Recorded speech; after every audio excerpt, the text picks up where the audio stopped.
Bonjour et bienvenue dans Sois gentil, dis merci, fais un bisou, le podcast des anciennes petites filles sages qui ont arrêté de l'être. Je suis Clémence Bodoc et je suis ravie de te présenter cette semaine mon coup de cœur du moment. J'ai nommé la comédienne, autrice, en ce moment chroniqueuse sur France Inter, mais surtout à l'affiche de son propre spectacle, Marina Rollman. Salut Marina. Salut Clémence. Alors, j'ai eu le plaisir de te découvrir sur scène dans ton spectacle qui s'intitule Un spectacle drôle. Absolument. Je confirme. Oh, c'est extrêmement drôle. Merci, ça me fait plaisir. Merci beaucoup. Et alors, vraiment sincèrement, je suis... je ris facilement. C'est vrai que j'ai le rire facile parce que j'aime beaucoup rire. Mm-hmm. Mais je suis très exigeante en tant que spectatrice au niveau de la qualité du texte et de la finesse des blagues. Et dans ton spectacle, j'ai trouvé qu'il n'y avait pas une seule fausse note. Moi, c'est tellement gentil. Je pense vraiment que tu es venu à un bon soir. Hein. Il y a des soirs où il y a plein de fausses notes. Mais écoute, ça me fait très plaisir. Oui, je voulais faire un spectacle drôle et je suis ravie d'avoir des retours de gens qui me ressemblent en fait. Je suis ravie qu'il y ait des femmes de mon âge parce que parfois tu plais à des gens, c'est un peu inattendu. Mais de t'avoir toi, par exemple, sachant qu'on a des problématiques en commun, qu'on s'intéresse à des choses identiques, de me dire que là j'ai tapé juste, justement parce que je pense que t'es exigeante sur certaines choses que je traite dans le spectacle, ça me fait plaisir. Je précise qu'on se connaît pas, on vient de se rencontrer. Absolument. Parce que du coup, pardon, on a l'impression. Non, je suis trop à l'aise du bulbe. C'est comme ça, c'est que quand je t'écoute, j'ai l'impression que tu dis qu'on a des problématiques en commun. Pardon. On pourrait laisser croire qu'on est meilleurs potes. Et en fait, c'est pas du tout. Mais en vrai, quand j'écoutais ton spectacle, je me suis dit, mais j'aimerais tellement être la meilleure pote. Non, mais je me dis, connaissant Mademoiselle, j'imagine qu'on doit avoir des points communs. Exactement. Et on va y revenir, évidemment. Alors, la première question que je pose à toutes mes invitées, c'est quel genre de petite fille tu étais quand tu avais 7 ans? J'étais extrêmement sage et je disais merci et je faisais un bisou. Moi, j'ai été élevée, j'ai une famille un peu éclatée et compliquée. Et il y a eu plein de moments où j'étais toute seule avec des adultes. Il n'y avait pas de frères et sœurs, machin. Et où mes parents, ils étaient très actifs, ils bossaient beaucoup et tout. Et donc, j'étais vraiment la petite fille très sage, qui écoute les conversations d'adultes, qui parle très bien pour son âge, qui dessine tout le temps dans un coin, très calme. Voilà, assez contemplative. Et je passais ma vie à dessiner. Je pensais que ce serait mon métier, en fait. Comment t'as commencé à dessiner? Parce que ma grand-mère dessine très bien. J'ai une famille il y a pas mal d'artistes dans ma famille. Et quand t'es tout seul, en fait, tu peux pas aller taper sur des gens, par exemple. Et donc c'est bien d'avoir une activité que tu peux faire seule. Et ouais, en fait, je suis très observatrice depuis que je suis toute petite. Et c'est un bon moyen. Enfin, l'un nourrit l'autre, tu vois, c'est un aller-retour constant. Et voilà. Et donc j'ai commencé à dessiner des dames avec ma grand-mère, et puis des robes, puis des machins. Et puis en fait, ça s'est transformé à partir de 10 ans. Je voulais travailler dans la mode. Je me suis dit, une manière de faire de ton métier le dessin, c'est d'être styliste. Et j'ai vraiment voulu faire ça pendant 10 ans. Et puis une fois passé mon bac, je me suis dit, ah mince, mais en fait j'ai encore le temps de réfléchir. Et finalement j'ai complètement bifurqué. Alors, à quel moment t'as fait la jonction entre j'aime dessiner et j'ai besoin de trouver un métier, d'avoir un travail, et donc je veux combiner ma passion avec une nécessité? C'était l'amoureux d'un des meilleurs amis de mon père, qui est artiste, enfin ils sont plus ensemble maintenant, mais qui était artiste et qui est londonien, et qui m'a vu dessiner et qui m'a parlé de la St. Martin's School, qui est une grosse école d'art à Londres, et qui m'a dit, ah mais si t'aimes, voilà, tu devrais aller là-bas et tout. J'ai commencé à me renseigner et puis je me suis mis à adorer les fringues. Et les passions un peu concomitantes ont fait qu'elles se sont nourries l'une l'autre. Je suis allée faire un stage à la St. Martin's pendant des étés. Je me suis mis à bosser, dès que j'avais 14 ans, je me suis mis à bosser dans les boutiques de fringues. Je faisais des retouches, des trucs. En fait, je mettais de côté des pièces que j'aimais et je bossais là-bas jusqu'à ce que, tu vois, j'ai payé assez pour pouvoir retirer la pièce. Et c'est vraiment une obsession, la mode, pour moi, jusqu'à genre 18 ans. Et à 18 ans, il y a vraiment eu un truc genre... Pendant 10 ans, je me suis fringuée comme une patate, j'en avais plus rien à foutre. Alors que vraiment, c'était une obsession, tu vois. Mais donc, je pense que la personne qui a fait le lien, c'est un adulte bienveillant qui te voit et qui limite pas le truc en se disant c'est un hobby, mais qui se dit, ah bah, s'il y a une graine déjà maintenant de passion, peut-être qu'il y a une voie. C'est important d'avoir des adultes ouverts d'esprit autour de toi, qui te disent pas juste, oui, c'est bien, t'as fini de jouer avec tes mandarines, maintenant il va falloir aller faire droit, quoi. C'est d'ailleurs j'ai l'impression que la plupart des gens sont plutôt confrontés à ça, surtout quand une de tes premières ambitions sont artistiques. D'habitude, les adultes ont plutôt une réaction de c'est bien, mais trouve un vrai métier d'abord. Mais on peut pas blâmer les parents si t'as pas d'artiste dans ton entourage. C'est difficile de faire le pas entre les gens que tu vois à la télé ou dans les magazines et le chemin mental pour se dire ok, mais en fait même de là où je suis, concrètement il y a des pas à faire pour y arriver. Je pense que c'est difficile, donc je blâme pas les parents qui ont pas dans leur entourage des modèles qu'ils se disent bah oui, alors faut faire cette école et puis après essayer de rencontrer telle personne et tout. Il y a un truc un peu ésotérique quand même.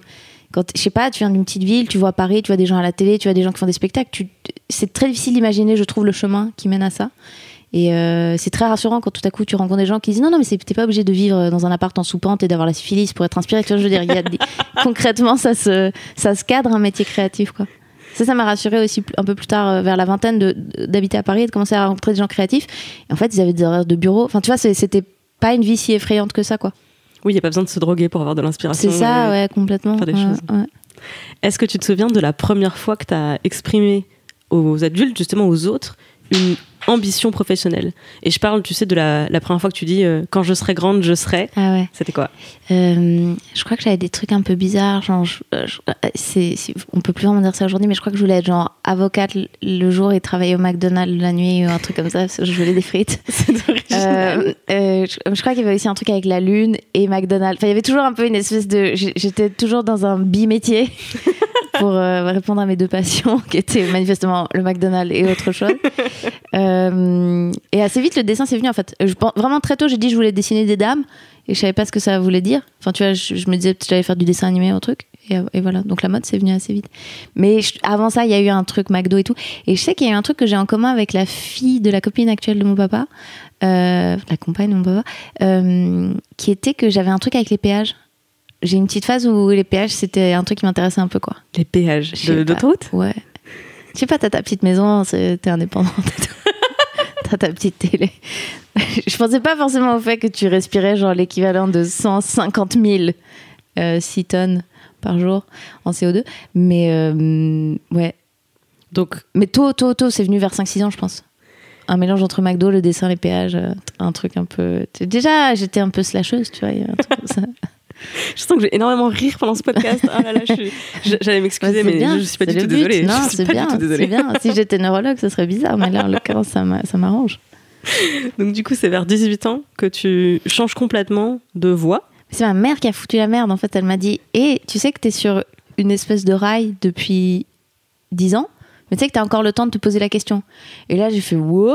Et ça m'a mis, tu vois, devant une espèce d'abîme de oh mon Dieu, c'est vrai. Et donc j'ai fait le truc qu'il faut pas du tout faire, qu'on fait beaucoup en Suisse, parce que le marché de l'emploi va plutôt bien, donc on peut se permettre, c'est que je te prends une année sabbatique, ce qui est vraiment le sommet de la connardise, de dire à 18 ans, oui, j'ai bien mérité de me reposer une année quand même, là, ces 3 dernières années, bon, je me suis fait des dreads, j'ai commencé à fumer des cigarettes, bon, j'ai bien mérité un peu de repos, et tu pars en Bolivie, tu reviens avec un tatouage d'hirondelle, et maintenant tu sais si tu veux faire droit ou HEC, bref, scandale. Donc je suis allée faire une année sabbatique, que ça m'a pas vraiment aidé plus, et donc à la sortie de ce truc, après je me suis dit ok, les écoles d'art c'est bien, mais il faut peut-être un truc un peu plus professionnalisant. Et donc d'abord j'ai fait de l'architecture en me disant que je voulais devenir urbaniste. Pas mégalo du tout, tu vois, genre je vais dessiner des villes. C'est ambitieux, c'est pas mégalo.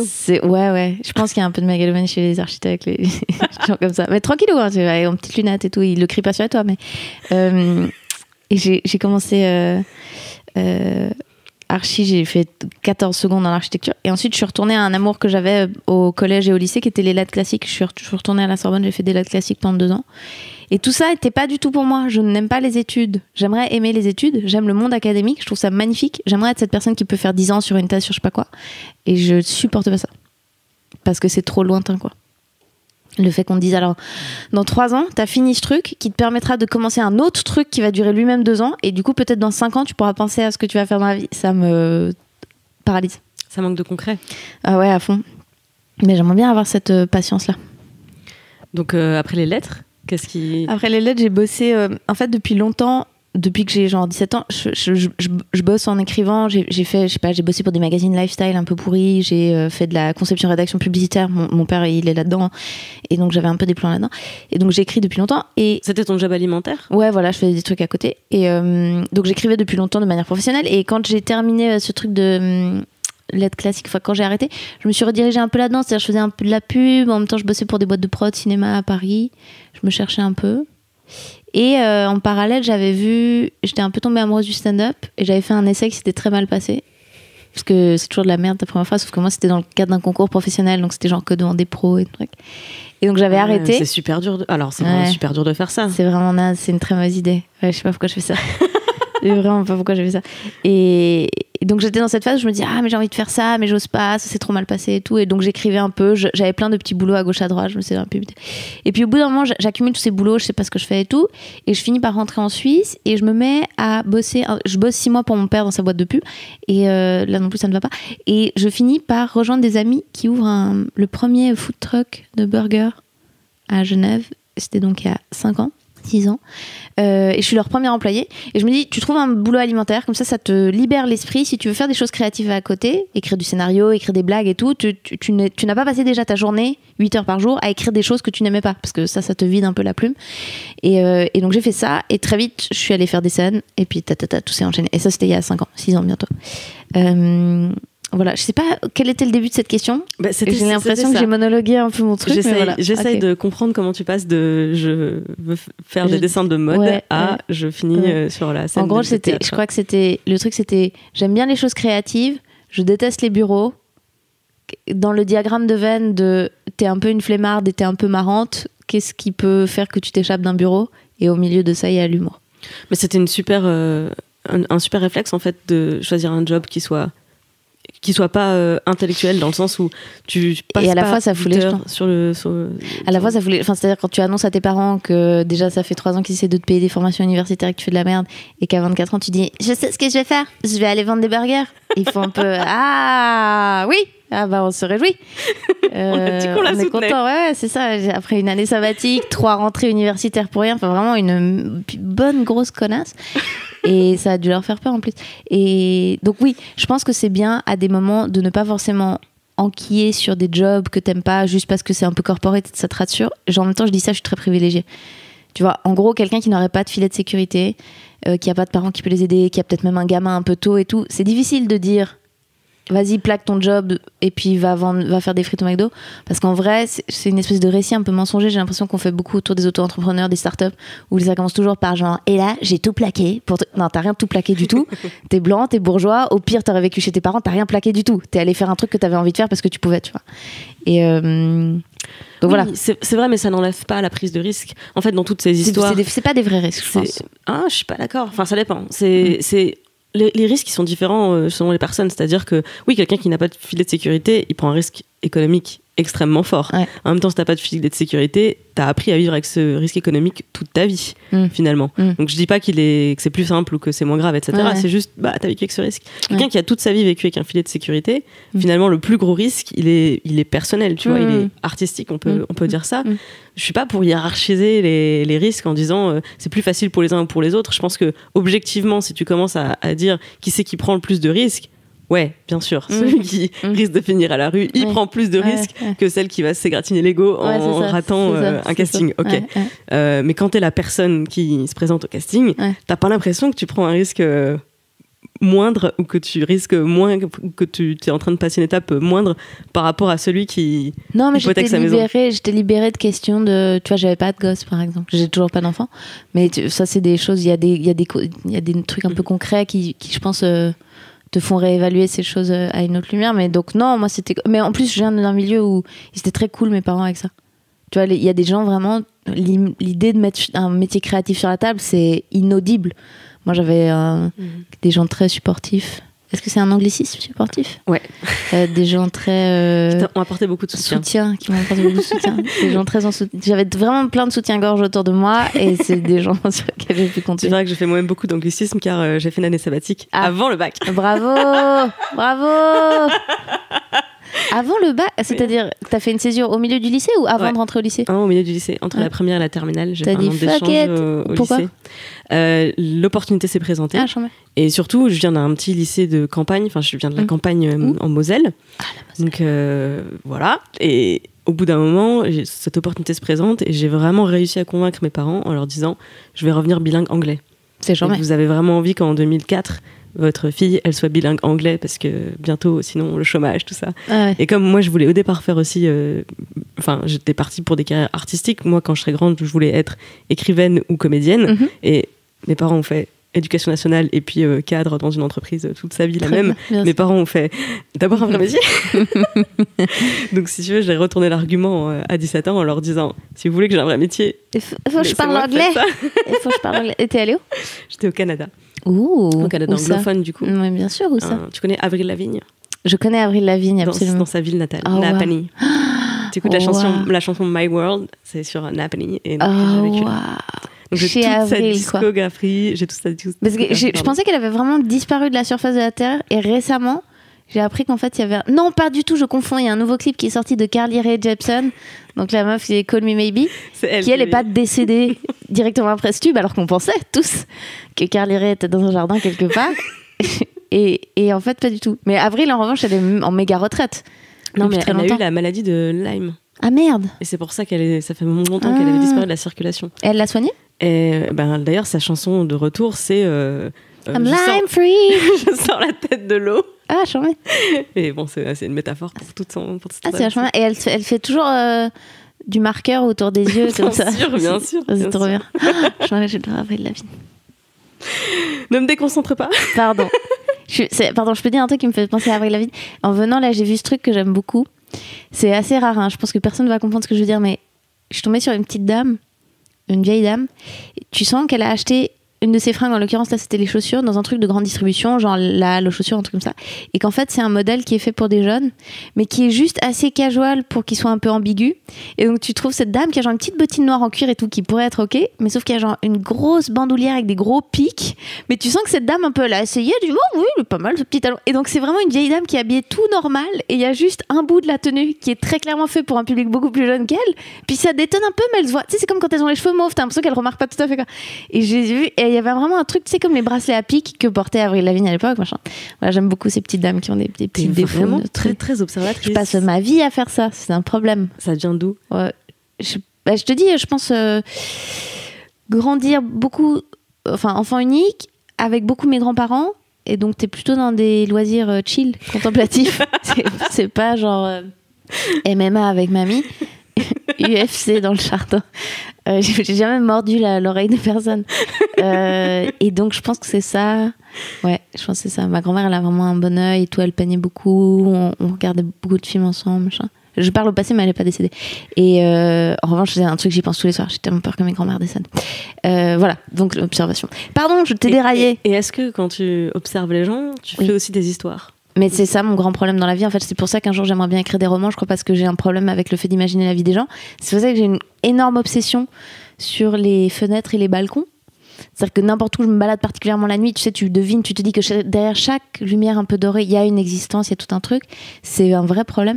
Et mon père a un peu ça aussi. Mais du coup, mon père écrit des livres, donc il a un moyen de canaliser ça, mais il te raconte des histoires sur tout. Et si tu t'assieds sur une terrasse avec lui, il y a des gens qui passent. On va se faire des films sur des plombes parce que la couture de son pantalon révèle un truc sur lui ou ce truc. Donc oui, c'est un peu une maladie. Je pense que c'est un peu problématique parce que tu as envie d'être peut-être un peu trop intrusif et connaître la vie des gens un peu trop. Je pense que tu vis un peu trop dans le fantasme. Ça, c'est un peu un problème chez moi. Mais je me dis peut-être qu'un jour j'écrirai et ça me détendra. Ou tu pourrais devenir le nouveau Sherlock Holmes, car c'était sa principale qualité. C'est vrai ? C'était l'observation. Ah ouais. D'être capable de justement déduire toute la vie des gens sur la base de t'as un peu plus de cale à ce doigt qu'à l'autre, donc tu joues tel instrument depuis tant de temps bien. et tout. Et... Ah, c'est chambé. J'ai l'impression qu'il en faut peu. Aujourd'hui, on a très peu d'attention et j'ai l'impression qu'il en faut peu pour impressionner les gens. Mais il y a des gens que je connais pas qui m'écrivent des messages sur Instagram et je dis genre ok, merci Alex. Et ils sont là, comment tu sais que je m'appelle Alex? Bah parce que ton handle Instagram c'est ALX, donc tu vois ce que je veux dire. Donc je me dis aujourd'hui il en faut peu pour être Sherlock Holmes, tu vois. C'est un truc de malade. Ah oui Alex, enfin c'est marqué. Mais je pense que tu as raison que notre attention est en baisse. En baisse, il y a des études qui montrent que notre pratique des outils numériques fait qu'on est habitué à zapper de plus en plus. Ouais. Tu sais, donc notre génération née après les années 80, là, 80 et plus, on s'appelle les millennials et notre caractéristique première, c'est la peste de l'attention et le zapping permanent. Mais est-ce qu'il y a le multitasking qui s'est développé en parallèle qui fait qu'on est bon dans d'autres trucs, peut-être? On peut se dire ça pour se rassurer, mais je pense qu'il y a un fond de vérité là-dessus. Oui, je pense qu'on est capable de faire plusieurs choses en même temps, enfin plus que nos aînés peut-être. Tu vois ce que c'est la Vaporwave ? Non, c'est quoi? C'est un courant musical qui est né il y a quelques années, qui a vachement influencé après le cloud rap, les trucs comme ça. Et en fait, c'est des mecs qui essayent de retransmettre un peu l'expérience justement du multitasking à travers de la musique, où genre en fait c'est genre de la musique qui passerait dans un mall, dans un, comment est-ce qu'on dit, dans un centre commercial, mais avec d'autres bruits en même temps, et puis deux musiques en même temps, et puis un truc un peu scratché, et ça te donne ces espèces d'ambiances justement de gamins qui ont grandi en ayant genre une télé qui tourne dans le fond, un écouteur dans une oreille, en même temps ton ordi qui tourne, un bout de jeu de vidéo, machin, et c'est assez fort comme expérience parce que t'as un peu ce truc là de monde entre 12 écrans, 12 machines, un peu pas très attentif, mais à la fois attentif à plein de choses. C'est intéressant. Et toi, par exemple, ton process d'écriture, c'est plutôt dans le silence ou t'as besoin d'un bruit de fond Maintenant, un peu plus de bruit de fond, plutôt si possible la musique dont je comprends pas les paroles ou uniquement instrumentale. Parce que je bosse à la maison, mon mec bosse à la maison aussi, et donc ça devient un peu trop monacal si on est là les deux dans une pièce l'un à côté de l'autre, hyper concentrés. Donc je crois un espèce de white noise, mais c'est difficile à créer, le truc qui est le juste brouhaha, pour ni que ça attire ton attention, mais que ça te fasse un tout petit peu planer. Mais donc j'aurais tendance à écrire avec un petit truc, ouais. Ah, mais il y a des musiques maintenant qui sont dédiées à ça. Non, moi j'ai une playlist, ça me glauque. C'est les musiques focus, les musiques un peu stressantes effectivement. Ouais, mais parce que je crois que j'ai envie de me sentir au-dessus de ces catégories-là. Non, je ne rentre pas dans une app, non, ne me mettez pas le bruit des feuilles, alors que je sais que c'est ce qu'il me faudrait. Hein, mais ouais, un peu en silence aussi, ça dépend. Mais c'est cool d'avoir un bruit de la rue, enfin de sentir qu'il y a une vie autour, quoi, en fait. Ça me glauque d'avoir l'impression que je suis très très isolée chez moi. Je vais revenir à mes questions, car parmi celles que tu as choisies... près de 3 minutes, donc n'hésite pas. La première fois que tu as rencontré un obstacle, c'était quoi? Bah, je crois qu'en fait, c'est quand j'ai dû me mettre à travailler parce que j'ai eu cette embûche de gens qui ont pas trop de problèmes au début à l'école. C'est qu'en fait, tu dois te mettre à travailler très très tard. Et en fait, je m'y suis jamais mise.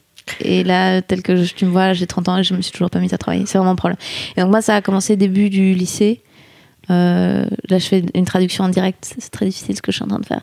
En seconde/première. Ah oui, parce qu'en Suisse, c'est pas... Bah, en Suisse, en fait, on s'est dit que logiquement, on pourrait aller de 1 à genre 15 au lieu de casser les couilles. Alors CE1+, là je suis en pi, ensuite on va en descendant, ensuite on va en remontant. Il est teubé votre système et tout. En plus c'est génial parce que comme tout ce qui est fait en France, ça n'a pas de sens, mais c'est posé comme une évidence, genre bah ouais, j'étais en seconde juste avant la première, quoi. What the fuck. Et nous on a vraiment un truc qui va genre de 1 à 12, très chill, et on nous prend pour des débiles. Il y a un truc qui est très bizarre, c'est la notation en Suisse, elle se fait sur 6. Ça je peux pas m'expliquer pourquoi est-ce que la meilleure note c'est 6. Ça j'avoue, je trouve ça très beau graphiquement, mais je comprends pas. Donc seconde, première, tu dois te mettre à travailler. Et en fait, il y a une blessure d'ego. Parce que moi, j'ai été un peu élevée comme genre l'enfant sacré du Tibet, où j'ai vraiment genre 14 adultes qui étaient autour de moi à penser que tout ce que je faisais était extraordinaire. Et moi, je marchais sur ce tapis de compliments en me disant mais oui, bien sûr, c'est normal. Et un jour, il y a juste le réel qui te tape dessus et qui te dit non, bah faut que tu travailles, faut que tu baisses la tête. Et il y a un truc, c'est comme un cheval, comme on dit, tu hennis. C'est pas que. Tu le prends vraiment comme une blessure. Tu dis pas genre, bah oui, comme tout le monde, en fait, je vais me mettre à bosser. Tu dis genre, quoi? Moi? Mais non, moi au-dessus, moi mieux, vous pas m'aimer. Et donc, Et donc, en fait, je traîne ce truc. Méthodologiquement, c'est un gros problème. Je sais pas travailler. Je sais pas tenir des délais, je sais pas structurer ma pensée, je sais pas tout, quoi.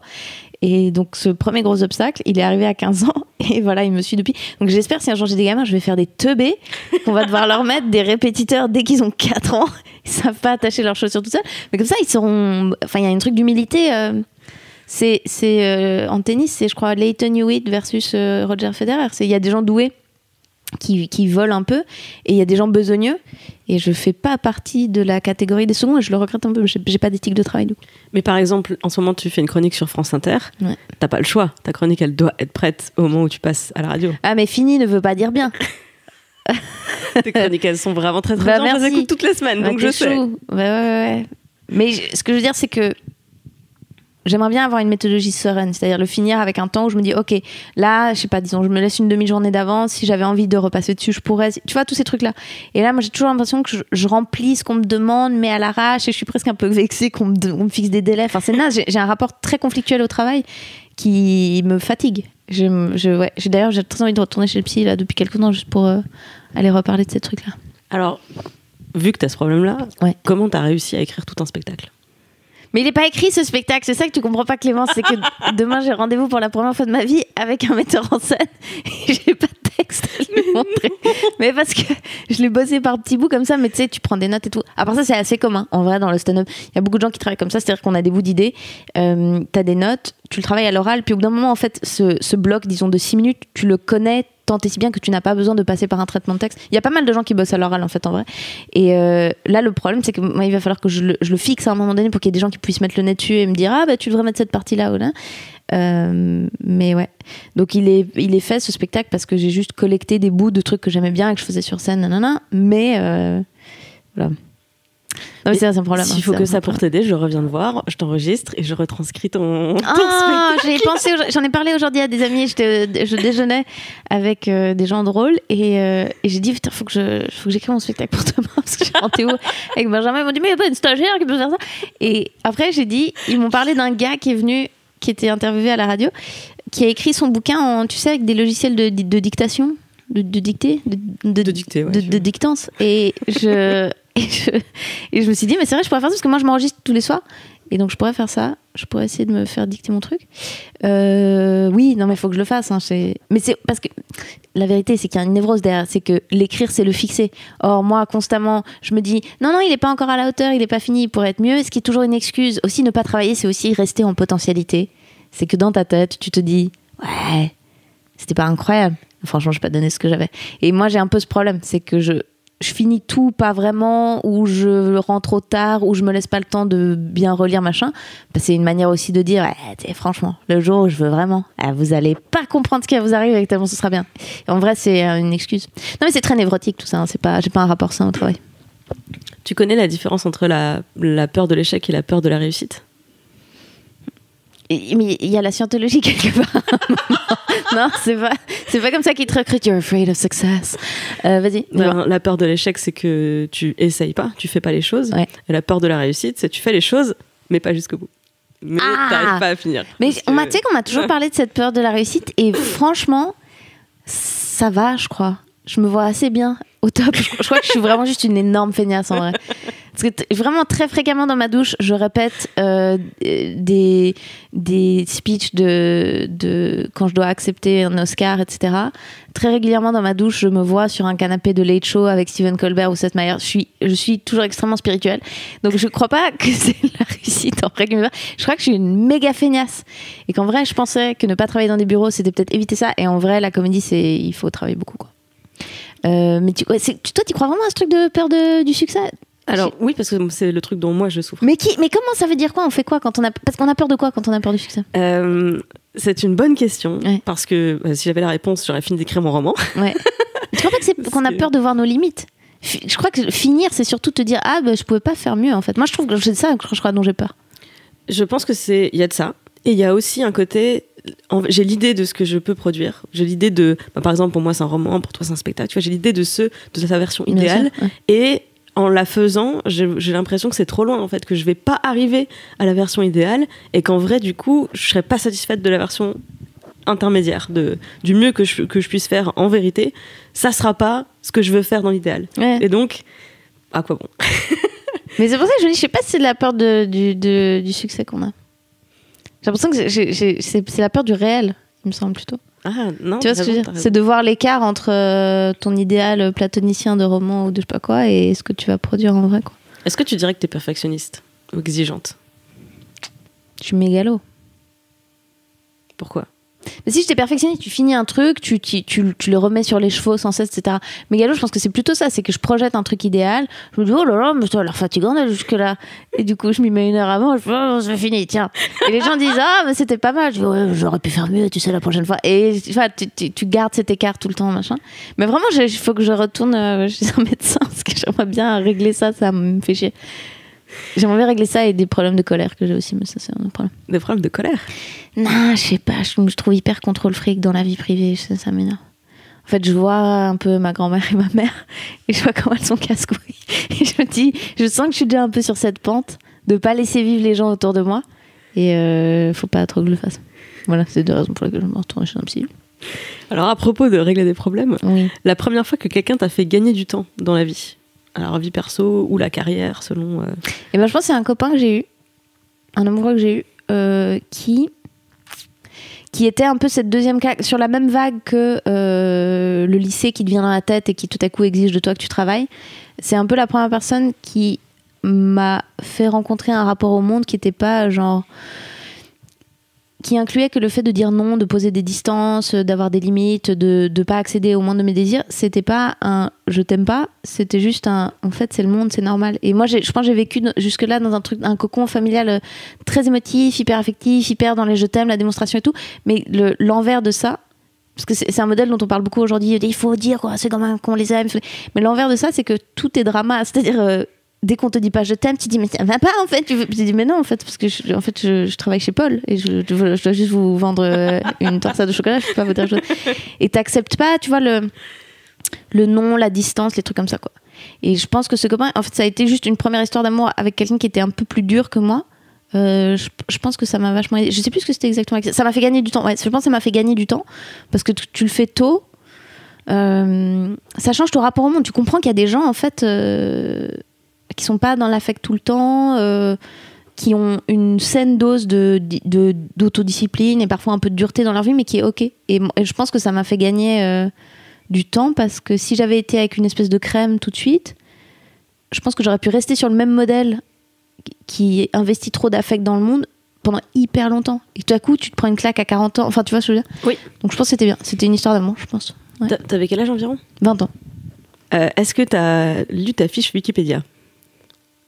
Pas depuis longtemps. Ok. Ils disent que t'as une voix espiègle. Es-tu d'accord avec cette affirmation ? Une voix espiègle. Moi, l'autre jour, on m'a dit que j'avais une voix poissonnière. Mais je sais pas, j'étais assez fière. J'avais une cool voix de radio et tout, je pouvais moduler. Et c'est Kader Aoun, producteur émérite de plein de gens qui font des blagues, qui m'a entendu l'autre jour. Il me dit, mais en fait, toi, t'as une voix de poissonnière. Et c'est marrant parce que j'ai toujours l'impression, dans le monde du stand-up, d'être un peu étiquetée, genre meuf un peu bourgeoise, un peu délicate, un peu machin. Et il m'a fait remarquer, et à partir du moment où il me l'a dit, j'entendais plus que ah ouais, quoi. Il me disait ah mais en fait t'es une espèce de titi parisien affreux. Donc voix espiègle. Est-ce que peut-être c'est une voix métaphorique, pas les sons de ma voix, mais tu vois une peut-être. Tu vois ma voix comme ma plume quoi. Une voix c'est quoi ? Mais une voix espiègle, j'ai l'impression que c'est plutôt des pubs pour des compotes ou des trucs comme ça. Tu vois, je veux dire, c'est genre un peu des petits rires de nez comme ça. C'est un peu espiègle, non ? Voilà. Moi, je parle pas comme ça. Non, pas du tout. Je suis assez peu d'accord avec cette affirmation. Du coup, il y a plein de trucs faux sur Wikipédia. L'autre jour, j'ai googlé Thomas Wiesel, qui est donc un ami et collègue humoriste suisse. Et il y a un mec qui a fait une blague dans la première ligne de sa bio, qui est dont la ville préférée est Genève. Et alors, localement, vous expliquez Genève, Lausanne, il vient de Lausanne, Thomas, rivalité, haha, derby, hihi. Et donc le mec a mis ça dans sa première ligne Wikipédia et ce n'est pas corrigé. Donc ça prouve juste un truc entre ma voix espiègle et le truc de Thomas, c'est que personne va voir nos pages Wikipédia. Et donc personne ne va corriger ces immondes erreurs. Mais si quelqu'un veut aller ajouter, elle a une voix espiègle / de poissonnière, peut-être que la moyenne entre les deux, c'est ma voix. Je sais pas. Surtout pour pouvoir mettre un truc sur Wikipédia, il faut une source. Et maintenant, grâce à cette interview, ils vont avoir une source. C'est confirmé, voix de poissonnière. Comme elle le disait, comme elle le décrivait si bien. Avec sa voix de poissonnière. Autotroll. Ouais. Ah non, je sais pas. Toi, c'est quoi les voix bien ? Les filles, on veut toujours qu'ils aient des voix chaudes, des voix sensuelles. Ouais, c'est un peu un souci, non ? T'as pas eu ce type de commentaire ? Faut pas s'écouter, en fait. Moi, j'ai jarté le casque. Clémence, en ce moment même, a non seulement un micro devant sa bouche, mais un casque sur ses oreilles. Et nous, à la radio, on a la possibilité d'avoir le casque. Et j'ai enlevé le casque, qui me rend énormément service. Parce qu'en fait, un casque, moi, je suis très angoissée. Et quand tu flippes un peu pendant des chroniques et que tu te marches dessus et tout, bah, le casque, en fait, tu t'entends être en train de tomber dans un puits sans fond. Et tu sais, genre, tu fais un bruit de bouche bizarre. Si tu le fais sans le casque, tu te dis, je continue. Si tu le fais avec le casque, t'as vraiment envie de faire attendez, pause, j'ai fait un bruit de bouche bizarre. Enfin, rien ne va. Et donc, ne pas s'entendre, c'est un peu la clé, en fait. Puis, j'écoute pas trop mes chroniques, en fait. Mais c'est intéressant de moduler.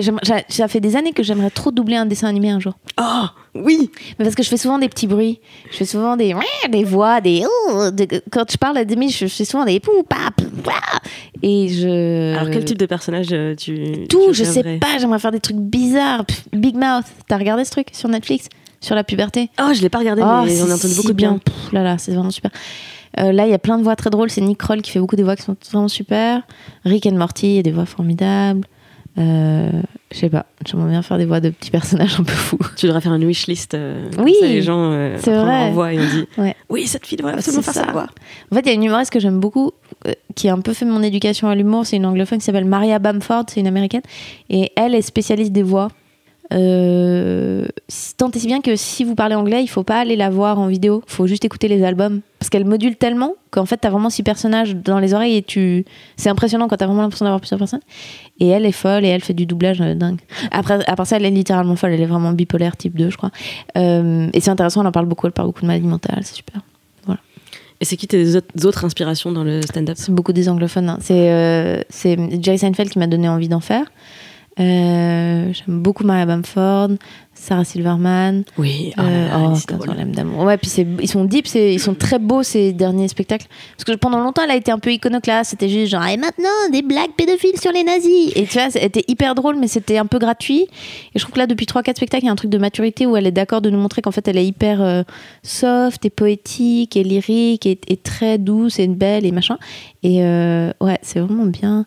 Et en France, évidemment, Blanche Gardin, j'aime beaucoup. Je suis allée voir Fary hier soir, extraordinaire. Il faut que tu ailles voir Fary si tu n'as pas vu. Allez voir Fary. Roman Fraissinet, merveilleux, grandiose. Yacine Bellouz, qu'on aime toujours beaucoup. Oui. Plein de gens super. Vraiment plein de gens super. D'habitude, c'est une question que je pose, mais je vais faire plutôt une affirmation. Tu es féministe? Ouais, franchement, j'avoue, quoi. Franchement, je sens que je prends des risques, tant pis, rien à foutre, dans les bureaux de mademoiselle. Ouais, j'assume, ouais. Oui, je crois. Oui, bien sûr. Non, bien sûr. Après, je trouve que vraiment, il y a on a un vrai problème aujourd'hui qui est à l'intersection de marketing forcené de tout et rien et communication sur Internet et emballement marketing qui fait que n'importe quelle question de société est récupérée à des biais de vente. Pour un but mercantile, et ça me fatigue beaucoup. Et du coup, le féminisme, évidemment, mais je vois tellement de gens maintenant dont c'est l'axe pour vendre de la camelote, quoi. Mais ça va de H&M qui va te faire des t-shirts même féministes, t'as vraiment envie de dire, ouais, tu crois dans l'usine au Bangladesh, il passe du Beyoncé pour les gamines, comme c'est pas.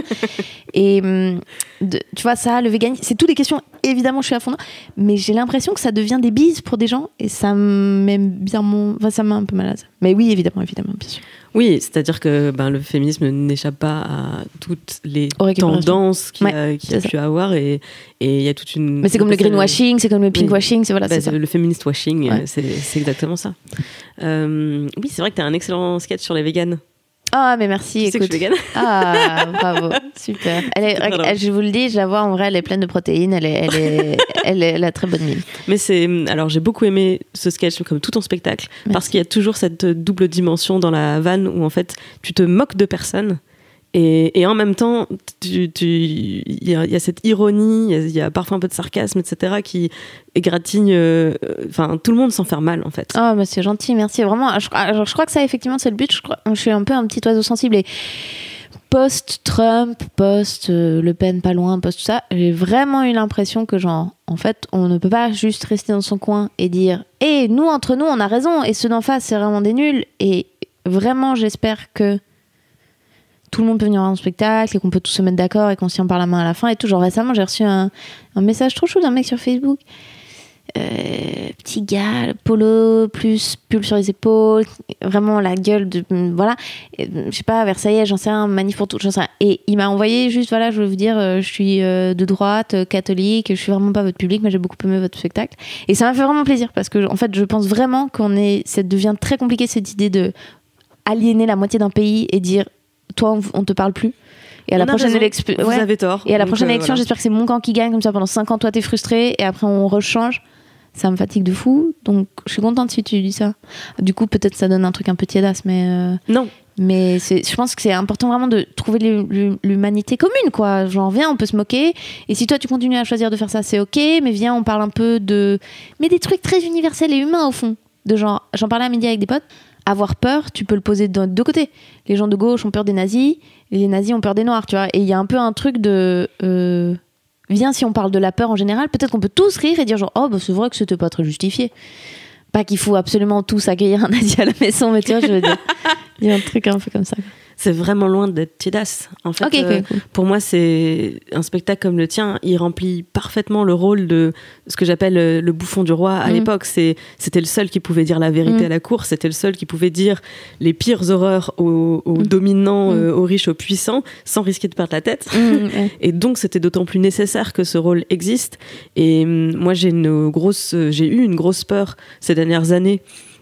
Parce que donc moi je suis très féministe comme tu t'en doutes vu mon travail et avec effectivement tout ce que tu disais sur Le Pen, Trump, tout ce climat politique, ma plus grande peur c'est de voir notre camp des progressistes se cristalliser aussi dans ces peurs et s'empêcher en fait d'avoir recours à l'humour pour déranger, pour secouer les gens. Parce qu'en fait se secouer entre nous par des slogans politiques, par des manifs, par du débat qui peut être très violent symboliquement, parce qu'effectivement il y a ces clashs de valeurs contre valeurs. C'est pour moi l'humour c'est pas une violence en plus, c'est justement une sortie de ce paradoxe et de la confrontation.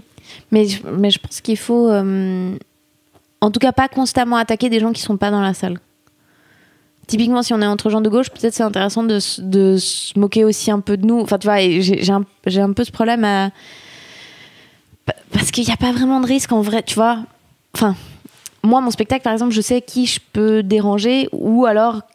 Enfin, tu vois, si je dis la droite, on doit son tort, on devrait prendre des migrants, personne dans la salle va dire oh, je suis outré, je vais claquer la porte. Tu vois. Et donc, je pense que il y a un peu des procès internes à se faire qui peuvent être intéressants. Et que si on parle des gens qui sont pas là, si on parle des gens d'en face, faut le faire avec un minimum de bienveillance. Mais parce qu'en général, moi, c'est un truc qui m'a gêné dans l'humour. Dans l'autre sens, enfin, quand il y a eu une espèce de changement de génération c'est arrivé d'un stand-up exigeant, etc., très ciselé, machin. J'espère vers quoi on va, c'est qu'on s'est défait d'un truc, c'est l'idée que tu peux parler de groupes que tu ne connais pas et qui ne sont pas dans la salle. Vraiment, genre, le mec hétéro, blanc, qui va dire genre, alors, on sait que les filles, vous avez tous un meilleur ami gay, et puis qui t'imite un gars, t'es là, donc en fait, tu n'as jamais vu de personne homosexuelle de ta vie, et qui fait un truc qui n'existe pas, ou un mec qui va imiter, genre, alors, les noirs, ils sont comme ça, tu vois, quel noir, comment donc c'est ça. Et le risque, dans l'autre sens, je trouve, c'est voilà, de faire une espèce de méchant de Scooby-Doo, genre le mec de droite que là non plus en fait tu sais pas qui c'est, tu lui as pas parlé et tu l'as déshumanisé. Je pense qu'il faut pas trop aller là sur ce terrain, quoi. C'était intéressant Océan dans son précédent spectacle Chaton Violent justement faisait le procès de la gauche à la gauche et c'était hyper intéressant, quoi, de se remettre un peu en question sur ce point. J'avais vraiment adoré ce spectacle, cool. Et pour le coup ma seule critique c'était que c'est un spectacle d'entre-soi en fait. C'est que si t'as pas cette ouverture là, il y avait aussi deux niveaux, c'est-à-dire que c'est drôle au premier degré parce que les vannes sont drôles, la mise en scène est drôle, il y a pas de souci. Le propos politique entre guillemets, je le trouvais plus difficile d'accès que je trouve que dans ton spectacle. Le propos politique, c'est moins pointu, il est beaucoup plus facile d'accès parce que en fait c'est celui-là. C'est venez avant de monter des murs les uns contre les autres. On se regarde dans la glace parce qu'il y a quand même du boulot. Parce que C1 avait une célébrité qui disait qu'il y avait des gens qui allaient venir le voir.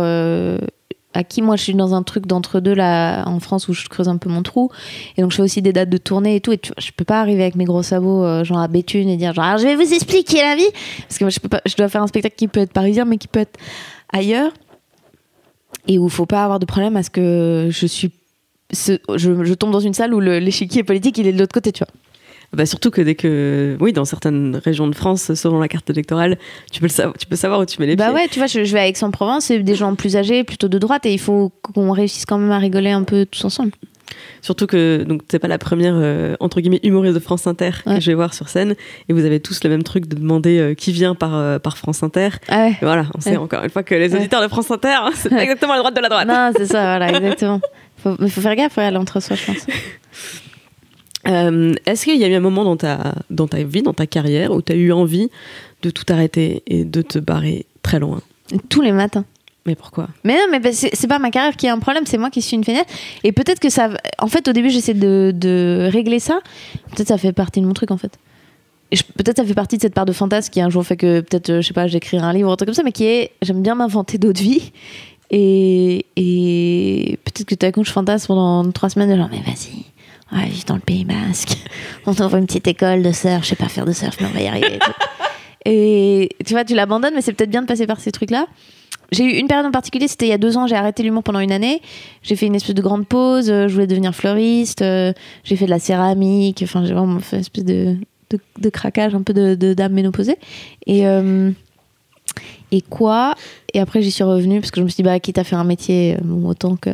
En fait, je crois qu'il y a un truc, c'est que je suis très impatiente, touche à tout, je me lasse vite et tout. Et donc j'aimerais en vrai changer de métier toutes les 2 semaines.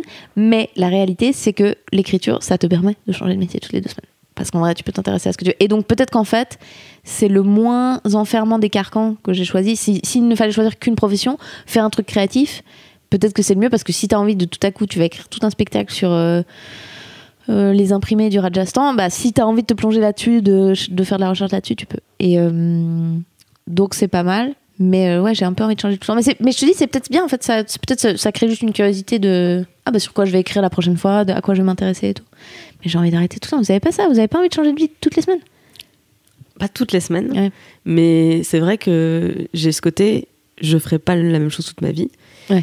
Et en vrai, j'ai fait une carrière un peu toute tracée, moi, parce que voilà, le lycée, le Canada, bilingue anglais, les concours de Sciences Po, le stage de fin d'études, le CDI dans l'entreprise. Et je me souviens très bien de ce jour où j'avais 23 ans. Ouais, 23 ans. La même semaine, j'ai signé mon CDI, c'est-à-dire que la période d'essai était terminée, c'est confirmé, et j'ai renouvelé le bail de mon appart, alors qu'en fait jusqu'à présent, j'avais jamais renouvelé un bail, tous les ans on déménageait, tu sais, parce que tu fais les études, tu vas à l'étranger et tout, et cette semaine-là, j'ai eu la sensation que le monde s'arrêtait de tourner, et dans ma tête, c'était soudain tout se fige.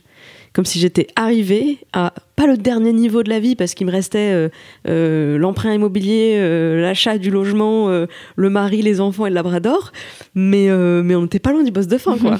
et je suis là, à 2 semaines avant mes 24 ans, à me dire, j'ai l'impression d'être arrivée quelque part, mais pas du tout là où je voulais aller.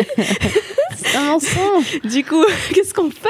Et qu'est-ce qu'on fait? On est en 2010-11, le chômage est en train d'arriver en France, le pic de chômage, le pire du pire, je crois que c'était entre 2012 et 2013, donc on était sur la pente ascendante de cette triste période. Dans ma famille, j'avais des gens au chômage, en plus, je viens de la campagne mosellane, je suis, entre guillemets, à ce moment-là, celle qui est en train de réussir à Paris. Dur de rentrer en disant par contre je suis pas heureuse, est-ce que c'est grave?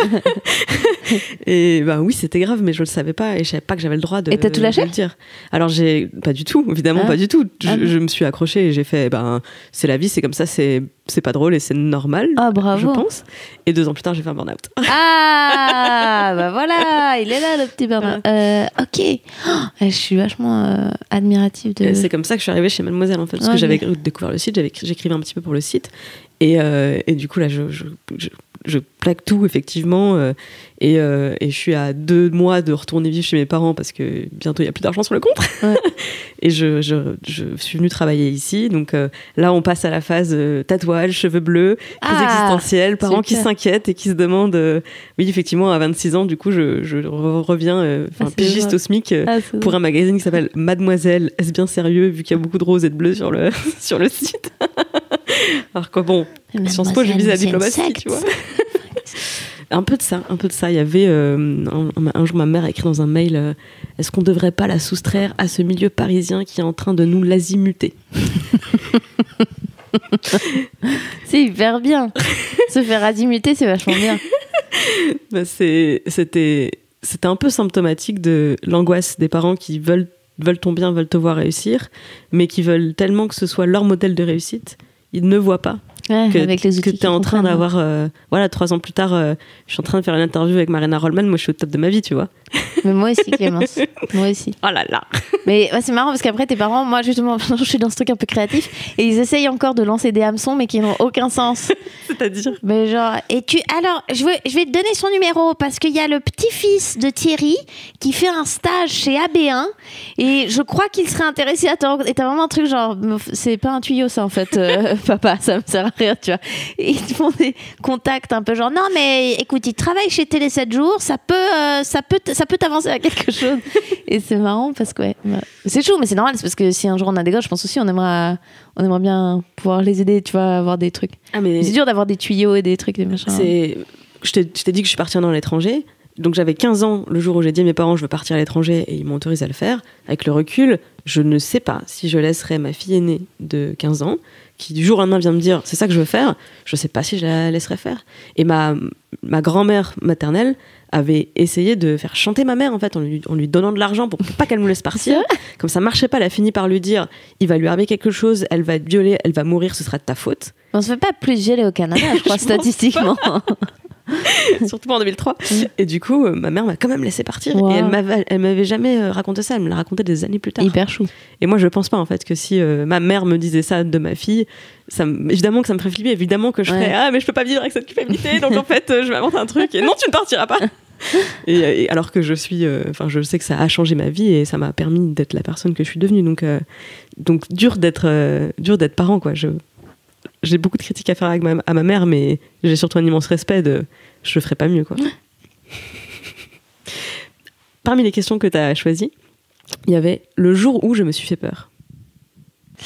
Le jour où je me suis fait peur. Mais en fait, c'est bizarre. Je vis constamment dans un état de grande anxiété et à la fois d'insouciance absolue. C'est-à-dire que constamment, je me fais un peu peur et en même temps, je le vis avec une espèce de semi-nonchalance. Genre, alors la scène avant, j'avais vraiment une angoisse physique et des symptômes de trac qui étaient handicapants, c'est plus trop le cas. Mais justement parce que maintenant j'y vais entre guillemets, de moins en moins préparée et donc de plus en plus moins dans le contrôle. Et donc tu te fous un peu les jetons parce que tu ne contrôles pas tous les paramètres et en vrai tu te rattrapes parce que du coup t'es vivant et l'adrénaline prend le dessus et tu dois être présent sur scène, etc. Donc je pense que constamment je me fous un peu les jetons. Ça veut dire que tu arrives à lâcher prise, à pas surpréparer ce que tu Parce fais. que je l'ai fait, j'ai vécu les deux extrêmes du balancier avec la scène qui était au début, j'écrivais chaque virgule. Je recopiais mon texte à la main, genre 30 fois avant de monter sur... Vraiment, mais pour des passages de 5 minutes. Hein. Et je connaissais tout. Et donc, en fait, j'arrivais sur scène et j'étais une espèce d'élève de 6e tétanisée. Je tenais le micro comme si ma vie en dépendait et je récitais ma poésie. Et j'étais la personne la moins charismatique du monde. Mais j'avais des textes plus ciselés, du coup, parce que je ne me rattrapais qu'à ça.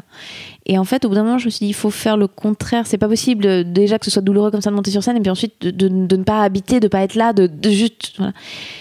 Et donc, j'ai fait le contraire, qui est... Je suis allée aux États-Unis, j'ai passé 2 mois à Los Angeles pour aller faire des scènes ouvertes là-bas, en me disant, le faire en anglais, t'es tellement handicapé... J'ai un bon anglais, tu vois, mais c'est quand même un autre milieu...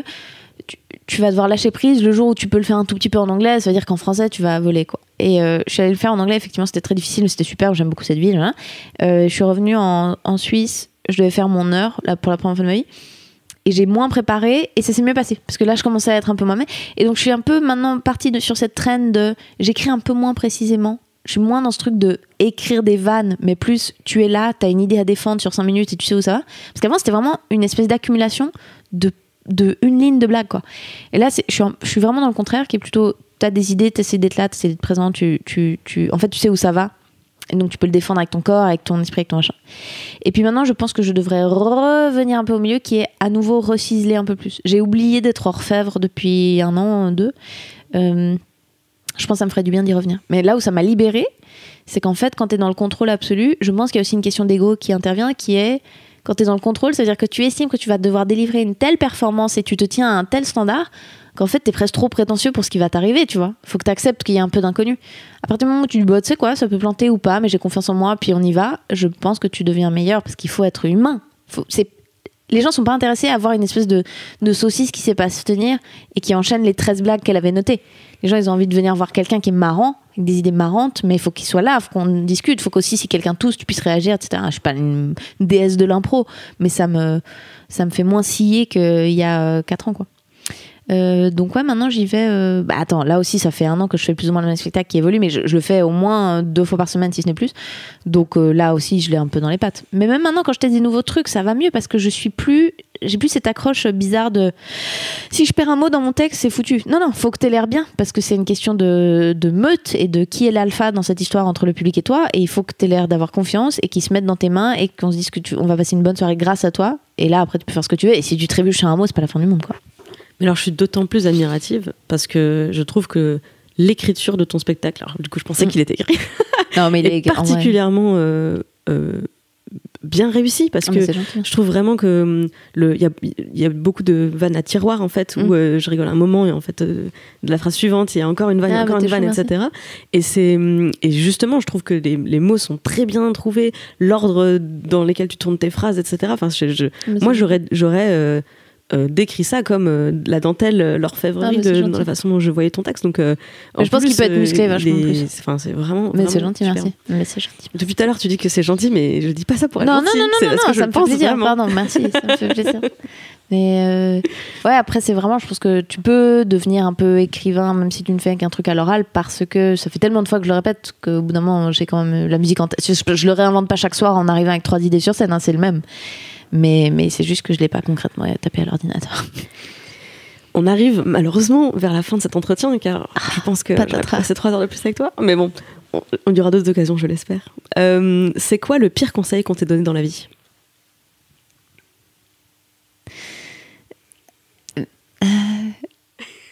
Non, mais j'ai envie de revenir à ce truc qui est justement de parents très libéraux, machin, qui est genre... L'important, c'est de faire ce que t'aimes. Écoute-toi. Et en vrai, je pense que ça veut dire, c'est pour ça que je serai jamais bonne dans quoi que ce soit. C'est parce qu'à partir du moment... Non, tu sais, jamais un sprinter ou un neurochirurgien qui dit, mes parents m'ont vraiment dit, éclate-toi. Et du coup, j'y suis allée, j'ai fait 40 ans d'études. C'est pas vrai. Et donc, je pense qu'on ne m'a pas... Et c'est très beau, en vrai, mais ils m'ont libérée dans le côté plaisir, mais donc on ne m'a pas inculqué d'éthique de travail. Donc, je pense que le côté éclate-toi, pense à ce que tu veux et tout... qui est vraiment un truc qu'on entend partout maintenant, parce que, je sais pas, start-up, culte de soi, remplacement du religieux par Instagram. Je sais pas si ça nous rend vachement servi. Je pense qu'il y a une saine dose de discipline, de travail qu'on a peut-être oublié, qu'on réinjecte un peu à travers le fitness. J'ai l'impression qu'aujourd'hui, les assets d'aujourd'hui, c'est les gens qui te mettent leurs stats, et qui sont là, genre no pain, no gain et tout. Et je pense qu'ils touchent un aspect de sagesse et de bon sens qui est intéressant. Donc ouais, vas-y, éclate-toi. Mais parce qu'en fait, la vie n'est pas que ça. Et je pense qu'en fait, c'est très stérile de se dire qu'aujourd'hui, et c'est surtout une responsabilité de malade, de dire aujourd'hui, le but, c'est le bonheur. La réalité, c'est ça, mais il faut pas, parce que c'est paralysant, de dire putain, faut que je sois heureux, mais attends, mais là, il est 5 heures, je suis heureux, je suis pas heureux, là, qu'est-ce que ça fait 5 minutes, on est heureux, on est pas heureux. Et en vrai, je pense qu'on doit réinjecter du sens dans nos vies avec d'autres trucs, que juste, si la fin, c'est juste toi, ton kiff, mais alors pourquoi est-ce qu'on n'est pas tous devant Netflix avec des spaghettis froids et une main dans le slip, tu vois ? Je pense il va falloir encadrer tout ça un peu d'autres choses. Donc, je pense que le pire conseil qu'on fait, c'est vas-y, sois heureuse, éclate-toi. Non, mais oui, c'est très bien, il faut, mais c'est un dommage collatéral. Je pense pas que ça peut être la boussole, quoi. Ça peut pas être le nord, le bonheur. Oui, ça peut être le nord, mais c'est une grande responsabilité, comme tu dis. C'est ouais, puis ça répond pas vraiment à la question. C'est comme si tu veux manger quoi ? Un truc bon. Enfin, tu vois, c'est comme si on sautait une étape, on voulait arriver à la fin. Trouver de la joie dans ce qu'on fait et tout, c'est cool, mais je pense que ça demande plutôt de savoir dans quoi t'aimes être utile, quelles sont tes qualités naturelles, qu'est-ce qui donne du sens, dans quoi tu t'insères dans une communauté. Je pense que tout ça, c'est en fait les trucs qui font que je suis heureux. Ça, c'est le résultat de l'équation. Mais si tu commences par faut que je sois heureux, qu'est-ce que tu te lèves comment le matin, tu fais quoi ? Tu restes au lit en vrai. C'est beaucoup de pression. Ouais. Et quel conseil tu donnerais aux gens qui nous écoutent ? Le meilleur conseil que tu aurais à donner ? Le meilleur conseil que j'aurais à donner. Alors, attends, j'essaie de réfléchir à des trucs qui m'ont fait du bien dans la vie. Je vais dire un truc un peu plat. Vraiment, moi, je suis assez partisane de pas trop d'écran dans la chambre et de lire. C'est cool si on peut lire avant de dormir. Je pense que ça fait du bien à tout le monde. Mais sinon, non, mais ça, c'est un peu naze. Écoute, j'ai un roman qui me guide un peu dans la vie, mais il est un peu vieillot, et donc il y a certains trucs où il est un tout petit peu misogyne, un tout petit peu raciste, donc je sais pas si je peux vraiment le recommander. Mais... quand même 80% des productions culturelles de l'humanité. C'est un roman de 75 d'un mec qui s'appelle James Salter, en français ça s'appelle Un bonheur parfait, c'est vraiment très beau. Voilà. Et en fait, dedans, il dit ce truc que je trouve cool, qui est on devrait lire un seul livre dans notre vie, enfin on devrait étudier un livre très très bien. J'aime bien cette idée de, tu vois, t'y revenir. En fait, que la sagesse, c'est pas d'avoir lu tous les livres, c'est d'en connaître un très très bien à fond et tout. Et ça, c'est joli. Faut se faire du bien, je sais pas, Ah, j'ai que des platitudes qui me viennent. Franchement, lisez Un bonheur parfait. Je pense que c'est cool. C'est très, j'imagine, hétéronormatif, peut-être un peu sexiste. Il y a un ou deux mots un peu smératifs. Mais c'est un très beau livre. Et je pense que ça parle d'une vie bien vécue, que le temps te file un peu entre les doigts et que ce qui fait le bonheur, c'est ces petits moments et que tout ça est à la fois fragile et en même temps éternel. C'est très beau. Voilà. C'est ça mon conseil. Un bonheur parfait, James Salter, 75, très beau roman. Lisez-le en anglais si vous pouvez. Eh bien, merci beaucoup. Je vais ajouter mon propre conseil dans la quête du bonheur. Allez voir Marina Rollman sur scène. Vraiment un spectacle drôle, car vraiment il est drôle. Et donc on peut te retrouver sur France Inter le jeudi. Absolument.